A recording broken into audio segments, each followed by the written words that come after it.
Para ser un goofy no has estado mal. Vas, deja Aspa y lo tengo controlado. Me molan tus flips. A ver, Berta, que me aclare. ¿Has quedado o no has quedado? Quedar, lo que se dice quedar... O sea, que no has quedado. Técnicamente no, pero ya me sé su rutina de hoy. Diana, por favor, dime si me está mirando. Claudio, por favor. Esto es patético. Qué asco me dan estos happies, con sus ropas de colores y sus sonrisas acarameladas. A veces la vida tiene colores. No sé tú, pero yo lo veo todo en blanco y negro. Sí, mi negro. Aunque... Aunque, ¿Su rutina de hoy? Berta, estás enferma. a ver, si hoy es lunes... Pero si ya es la hora. ¿La hora de qué? De que pase por aquí de su clase de música. ¿Le controla los movimientos? Esto es demasiado. a veces veo la luz al final del túnel. Intuyo dudas, Ángel. Son certezas. ¿Certezas? Los mensajes de mi móvil.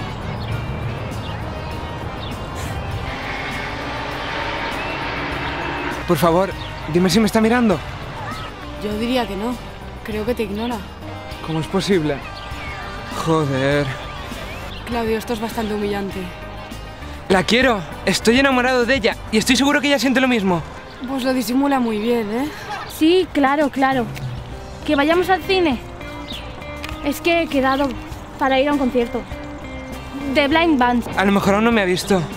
Claudio, Solamente necesito llamarle un poco la atención. Claudio, que te conozco. Perdóname, pero el fin justifica los medios.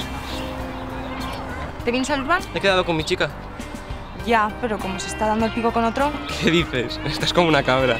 mírala. ¿Lleva ahí un buen rato? Ostras, Fina. Dime que no estoy flipando.